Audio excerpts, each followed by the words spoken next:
And welcome to episode 2 of Talking Smarks here on AIM Student Radio, the way radio should be. I'm Josh. Just wanted to give a quick little intro to today's episode where we will be discussing last night's absolutely bonkers episode of AEW Dynamite. Just wanted to give a quick shout out to CM Punk, the best in the world, the now AEW champion. So let's go ahead and dive right into last night's episode of AEW Dynamite. Took place from a sold out Kia Forum in Los Angeles. This is AEW's first time in Los Angeles. Absolutely packed show. The Forum, what can we say? It's a legendary arena, home of the Showtime Lakers. Let's go ahead and get right to it. First, starting off, just to show that this show was a big deal, they had a slightly different stage design compared to the standard stage setup that they have for most AEW Dynamite and Rampage tapings.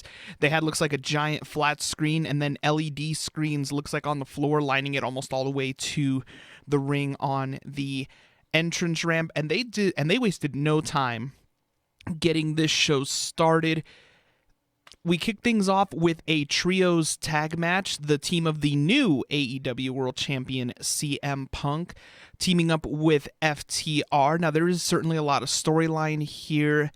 Both Punk and the members of FTR have developed a respect for one another. They've been facing each other over the last few months, and now it looks like they teamed together to take on the team of Max Caster of the Acclaimed, along with the Gun Club. Anthony Bowens, the other member of the Acclaimed, is still out with an injury, and this was a tremendous back and forth match. During one particularly hilarious moment, Max Caster decides to go for a sharpshooter, which was a finishing move used famously by Bret Hart, one of CM Punk's favorite wrestlers. And in a hilarious bit, I give props to the camera guy for capturing this. CM Punk's eyes look like they are about to pop right out of his head.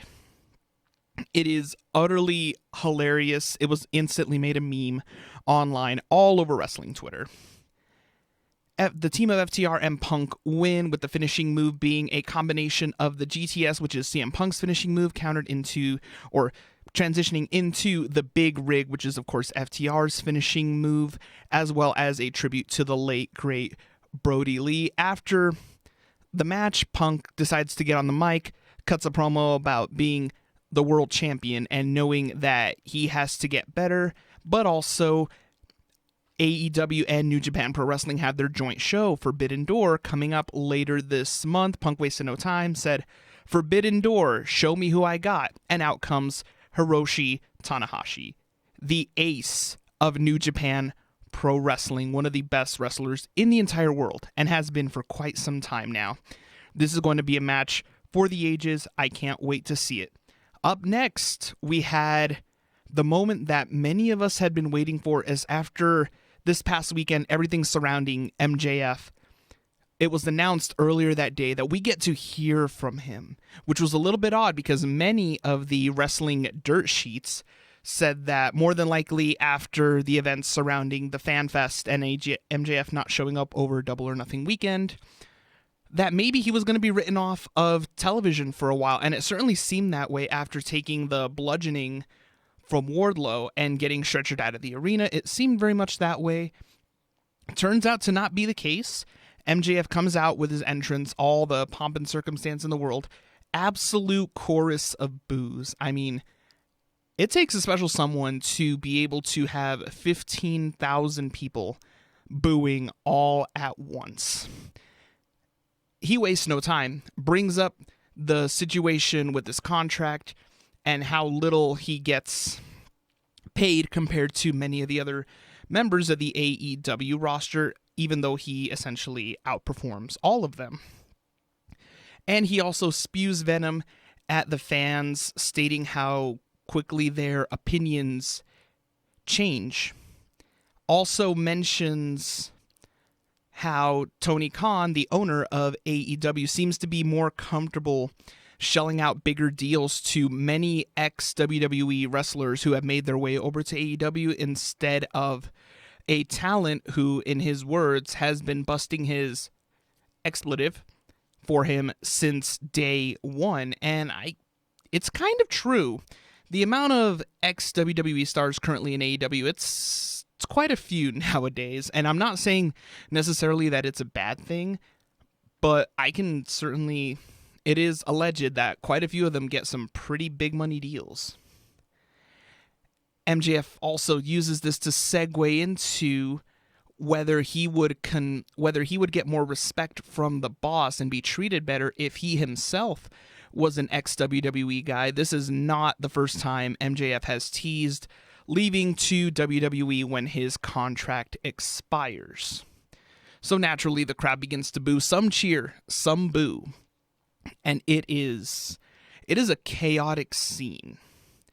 And finally, to cap everything off, MJF states that he's not going to wait till 2024 when his contract expires. The final shot, he's on top of the ring. The cameraman is looking up, and he threatens Tony Khan and tells him to fire him and calls him a redacted mark, leading to a huge roar from the audience. Now, I don't know if the expletive was caught on other time regions feeds of the show. Here in Colorado, they did manage to catch the expletive just in time, so it was bleeped out, but the uncensored clip did go viral relatively quickly. It is absolutely one of the most explosive promos that MJF has ever done, and that's saying something. For a man of his age to have that kind of talent on the microphone and work a crowd into that much of a frenzy, it's true. I'll go on the record and admit it. MJF is a generational talent. If this is all part of the storyline or not, it's really hard to tell. You can't really tell with him anymore. Tony Khan, I'm just going to go on record and saying this. If there is some kind of real life heat, if there is some kind of situation with money, pay the man. Please pay the man. He has more than earned it.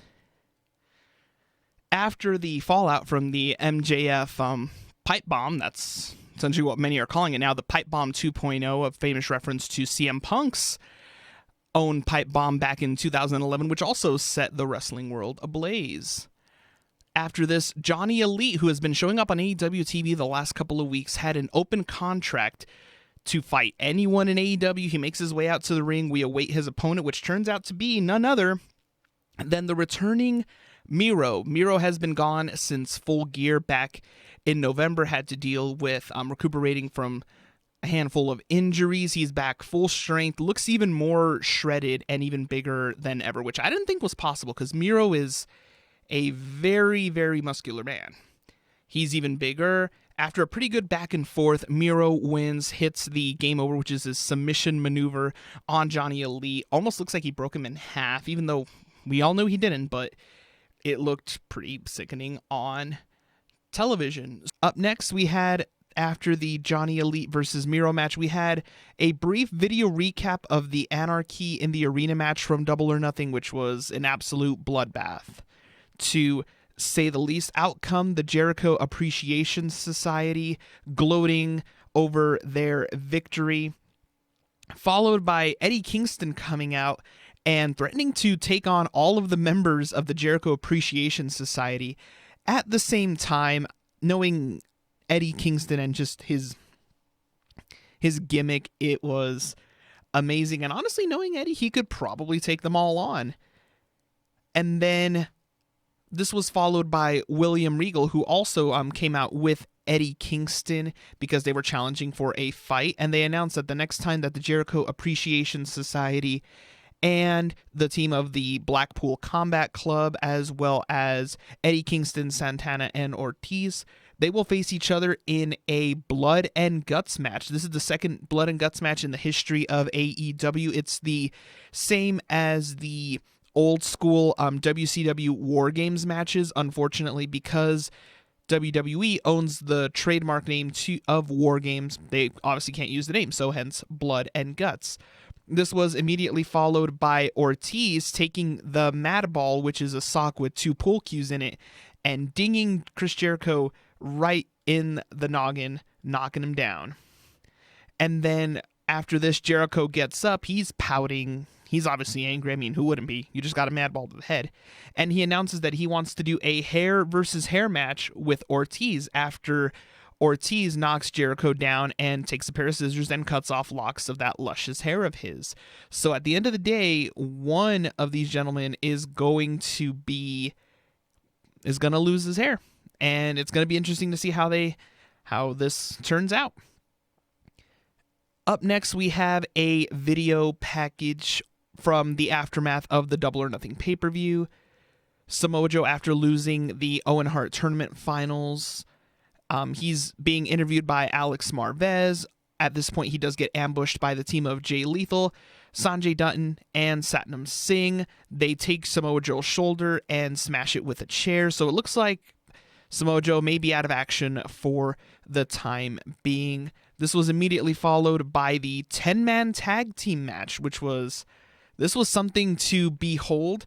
Originally, Jeff Hardy and Adam Cole were supposed to be part of this match, but they both sustained injuries at Double or Nothing.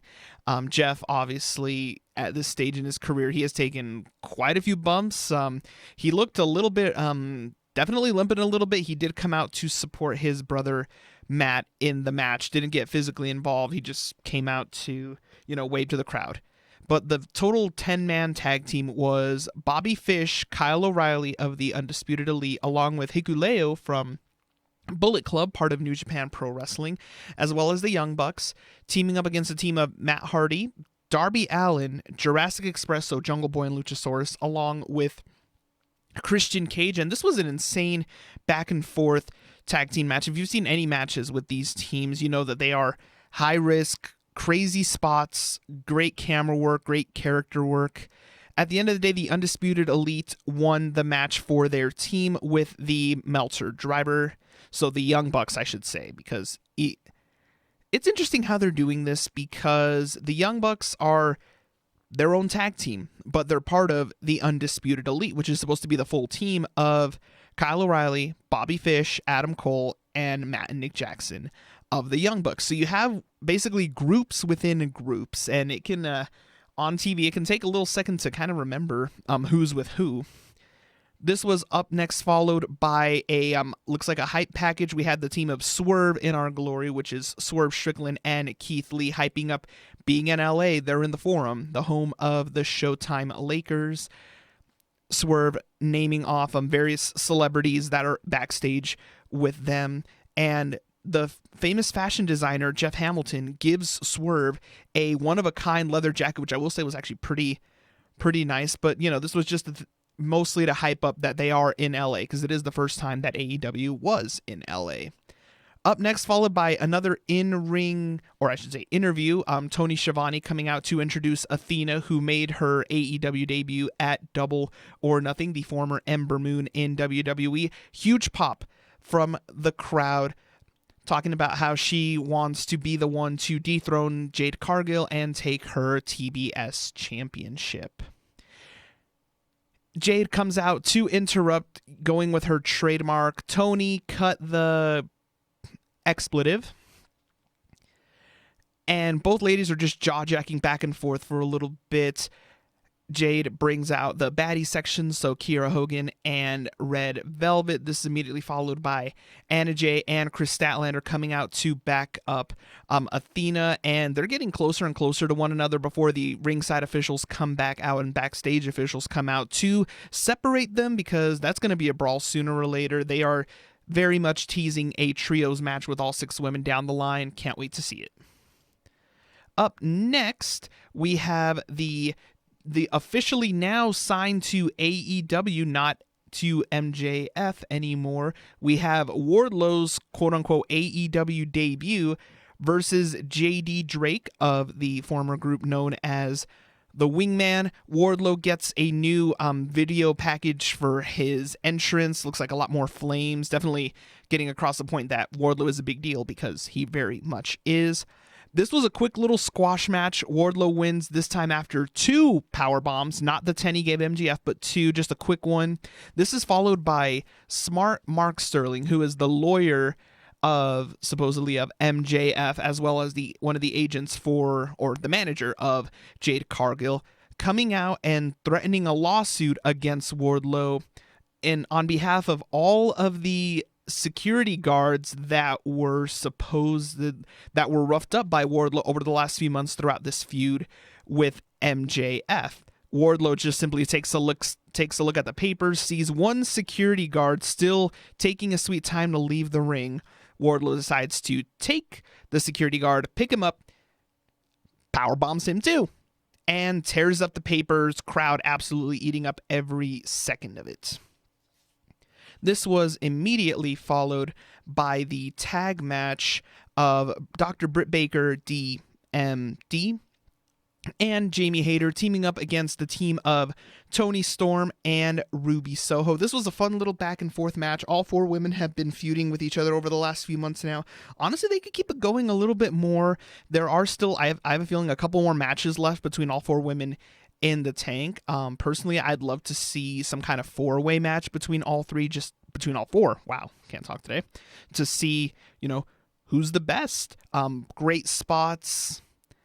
Ruby Soho picks up the win after hitting the Destination Unknown, which her finishing move. So in a way, she got her win back from Double or Nothing when she did lose to Britt Baker in the finals of the Owen Hart tournament. Finally, we get to the main event of Dynamite live in LA, which is Daniel Garcia of the Jericho Appreciation Society versus Jon Moxley. Both men have faced each other before. Every time they've been in the ring together, it's been a stiff and brutal match, and this was no different. Daniel Garcia looks like still feeling the effects of the Anarchy in the Arena match on Sunday. Looks like was limping to the ring. While Garcia finishes making his entrance, the camera pans around to several of the big celebrities that are in the crowd for the AEW show. The camera highlights Vince Vaughn and Macaulay Culkin in the crowd. Moxley comes out, both men start brawling, and soon in the match, Moxley gets opened up. He starts bleeding. Looks like whatever stitches he may have had after Double or Nothing just got reopened up. This was followed a few minutes later by Daniel Garcia taking this horrifying looking bump, essentially got thrown onto the steel steps, and on TV, it looked absolutely horrendous. His back and legs bent in a way that, honestly, if my back and legs ever bent like that, they're just going to break off. That's just how it's going to happen. This is followed later on, the finish being Chris Jericho comes out to run interference, being chased. Eddie Kingston comes out to back up Moxley, and keep in mind, Eddie Kingston has a habit of speed walking or almost running to the ring really fast. And this one almost could have been disastrous because Eddie is walking to the ring so fast after Jericho. And there's this little gap between the edge of the entrance ramp and the actual mats down on the floor next to the ring. And it appears, the camera cuts away at the last second, but it appears that Eddie trips, and had it not been for some quick thinking, he might have spilled, which could have potentially ruined the spot. But then Mox finishes the job, gets Daniel Garcia in the Bulldog choke. And at the end, Moxley comes out, addresses the crowd, says, "Sign me up for blood and guts." And there we are. That was the show. I will say that was an utterly, it was an incredible show. I mean, this LA crowd was feeling every single moment of it, which honestly, I wish I could have been there too. I mean, I'll be honest, if I had the money to go to travel and go to every AEW show that I could, and then just recap the next day, I would. And that's really what this show is all about. For me, honestly, the biggest highlight of this particular episode of Dynamite was that MJF promo. I mean, in-ring work, everything was great. Setting up some huge matches down the line, especially, Blood and Guts 2 on the horizon. But that MJF promo, it's hard to tell, and I know I've said it before and I'll say it again. It's hard to tell what's real and what isn't with MJF anymore. Is he having problems backstage with Tony Khan? Is he not? Is he close to Tony Khan? Is he not? Does he have heat backstage with fellow wrestlers in the locker room? Does he not? It doesn't seem like anyone really knows. Just when we think we have it figured out, we don't. just like MJF said in that promo, and he may very well be right. We could all just be a bunch of uneducated marks. We don't know. Everybody, myself maybe included to a bit, tries to play wrestling journalist, tries to figure out what's going on backstage. Who knows what? Who's going to get a push? Who isn't? Who's going to one company? Who isn't? A part of me feels like this could all be a work. That this is all part of the plan. That this is to generate MJF and make him into an even bigger star. It's really hard to tell. The way he was speaking, part of it sounded like it could have been a work. It's all part of the act. But we simply don't know. Because the fact of the matter is, by all accounts, he no-showed that FanFest appearance. So unless there's something else going on, I mean, it would seem, at least to me, a bit foolish to, charge people this money to meet MJF and then not show up. So I don't know. It's really hard to tell. I mean, if this was part of the act, that's kind of brazen. You got to be careful with angles like that, because at the end of the day, if people are not paying to see your product, to meet your talent, you're not going to make any money. And as much as we love wrestling, it is a business. But that was it for me and for episode 2 of Talking Smarks. I hope to have this episode up, if not by this weekend, hopefully very early next week, because I'm still honestly in the process of editing episode 1. And I'll be honest, I got to get a new computer, because my current computer, poor thing, can barely keep up. And I promise you, once that happens, I'll be able to get these episodes up a little bit more regularly, hopefully with a little bit better audio. And we'll have more episodes coming here for you. The plan is to have at least one new episode every week, just recapping what we're doing here. Recapping all the AEW events, as well as occasionally throwing in tidbit about New Japan, WWE, whatever happens to come up. So I thank you all for listening. You can follow the show on Twitter at Talking Smarks, where I actually live tweet both AEW Dynamite and AEW Rampage as they are airing, along with the AEW pay-per-views as well, because I do purchase them and watch them. And the plan is just to keep you covered with as much AEW content as I can. But I thank you all for listening. Have a great rest of your day wherever you are. And also next week, this is also a shameless plug for my other show. Next week, the plan is to have Dax in studio and the dumpster fire will begin again. And I thank you all so much for listening, and you have a great rest of your day wherever you are.